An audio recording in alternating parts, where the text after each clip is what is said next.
Կիրակի օրը հայ առաքելական եկեղեցին նշեց մեծ պահքի երկրորդ արտաքսման կիրակին։ Արգելված պտուղն ուտելու պատճառով եդեմական այգուց Ադամի եւ Եվայի արտաքսվելու եւ հավիտենական կյանքից զրկվելու պատմությունն է հիշատակվում այդ օրը կիրակնօրյա պատարագի ժամանակ։ Եկեղեցիների խորանները, որոնք փակ են լինում ամբողջ մեծ պահքի ընթացքում, խորհրդանշում են դրախտը, որի դռները փակվեցին մարդու համար պատվիրազանցության պատճառով։ Վերջնարդյունքը երկնքի արքայությունը ժառանգելն է եւ հետեւաբար արտաքսման կիրակին եւ երկնքի արքայությունը ժառանգելը հենց այդ երկու շղթան միացնող հենց հանգույցն է, որով երբ որ միավորվում է, հասկանում ենք ինչու արտաքսվեցինք, բաժանվեցինք, շղթան զատվեց, իսկ այսօր մեր պահեցողությամբ, մեր քրիստոնեական ընկալումով արտաքսման կիրակին երբ որ հասկանում ենք, գնում ենք դեպի այդ միություն եւ դառնում է ամեն ինչ կատարյալ, ինչպես Տերը ասաց։ Այս ընթացքում շատ քրիստոնյաներ են պահք պահում, հրաժարվելով կենդանական ծագման սնունդից։ Հոգևոր հայրերը հատկապես պահոց շրջանում միշտ հիշեցնում են, որ ծննդային պահեցողությունից շատ ավելի կարևոր է հոգևոր պահքը։ Աշխատում եմ հնարավորինս ճիշտ պահքի մոտենալու խորհրդին, ուշադրությունս ուզում եմ շատ կենտրոնացնեմ հոգևորին, Սուրբ Գիրքն արեք եմ շատ ընթերցում, շնորհալի եմ շատ ընթերցում, Սուրբ հայրերի վարքը, ինչքան որ հնարավոր է աշխատում եմ միշտ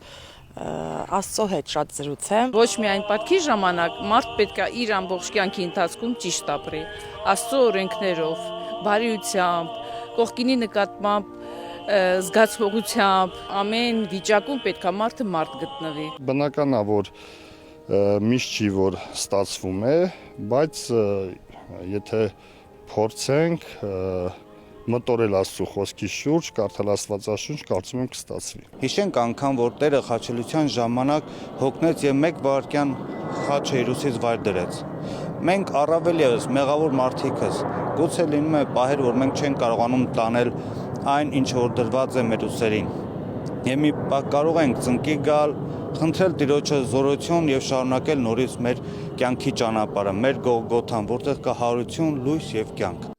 Մայր տաճարում կիրակնօրյա պատարագին քարոզ խոսեց Կոստանդնոպոլսի հայոց պատրիարք Տեր Սահակ arczepiskopos Մաշալյանը։ Պատրիարք հայրը գոհություն հայտնեց, որ գտնվում է Մայր տաճարում եւ ներկաների հետ անդրադառնում է պահքի խորհրդին։ Մեծ պահքը ծոմապահությամբ եւ Սուրբ գրքի ընթերցմամբ ինքնակննման ընթացք է քրիստոնյայի համար, ասաց պատրիարքը։ Հովհաննեսն ու գրիչները սկսան։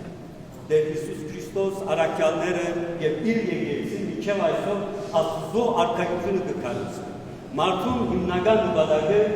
արտաքսված այդ արքայության ետ թարգմանել, ետ մտնել։ Մեծ պահքի ոսկե շղթան կազմող կիրակիները 6-ն են եւ մեր եկեղեցու վարդապետները դրանցից յուրաքանչյուրին անուն են տվել։ Արտաքսման կիրակին կհաջորդի անառակի կիրակին։ Սոնա Խաչատրյան, Հարություն Տոլանյան, Եկեղեցական կյանք։